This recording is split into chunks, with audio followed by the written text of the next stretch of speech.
Chapter 6. When the others had been excused to go out for mid-morning play, John had to go and stand by Miss Plimsoll's desk. "John," Miss Plimsoll said, "you mustn't make up silly stories to excuse your failures. I must have the truth. What did you do with your pencil?" "This is it," John said, showing Miss Plimsoll the pointed stick of chocolate. "Really, it is. It's changed." "What do you mean, it's changed?" Miss Plimsoll demanded. "That's my pencil," John tried to explain. "Only it isn't the same anymore. Nothing stays the same today. If I put it into my mouth, the same thing happened when I chewed my gloves. They were chocolate, too." "John," said Miss Plimsoll slowly, "do you feel all right?"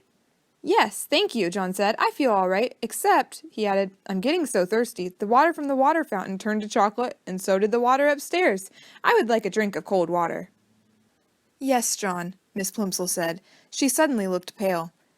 "You run out and play with the others. I'm going to have a talk with the nurse. And John," Miss Plimsoll said, as he started toward the classroom door, "here's another pencil.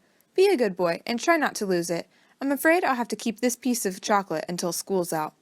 You know, we don't allow anyone to eat candy in class."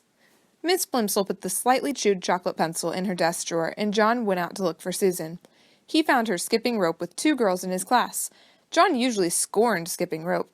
He preferred hide-and-seek, tag, FBI and spies, kick the can, or any other good, exciting game.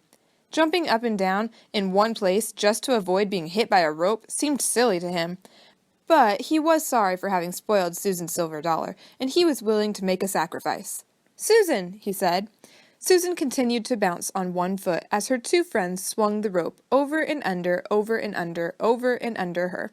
She didn't seem to notice John. "I'll skip with you," he offered.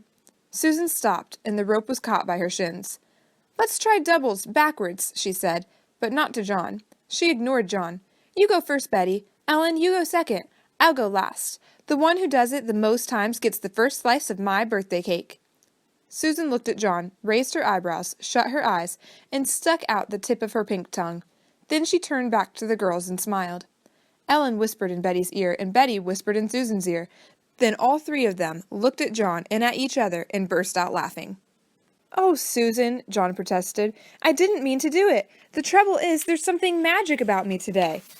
Everything I put in my mouth turns to chocolate." The girls giggled. "You wouldn't like it," said John, who was beginning to feel sorrier for himself than he had ever felt before. "I think it's getting worse," he added reproachfully. "At first, just the part in my mouth turned to chocolate, but when I nibbled the end of my pencil, the whole pencil changed." "Pooh," Susan said. The others hooted with glee. "Maybe I'll get sick and die," John warned. "Maybe I'll turn to chocolate myself. Then you'll be sorry." "I don't believe one word about the chocolate," Susan said. "And if it was true, you'd be glad, because all you ever like eating is chocolate." "If you don't believe me," John retorted, "just you give me that skipping rope, and I'll prove it." The girls looked questioningly at each other for an instant, but as they hesitated, the bell rang and it was time to go back to the classroom. The rest of the morning passed slowly for John. He was afraid that his mother was going to be cross about the missing gloves. She might not accept the excuse that he had eaten them. He regretted his messed-up arithmetic test. He was sad about Susan's anger and disbelief. And he was getting terribly thirsty. Once during geography and once during art he was excused to get a drink of water. Both times, however, he swallowed nothing but sweet chocolate. His mouth was getting stickier and sweeter and drier by the minute.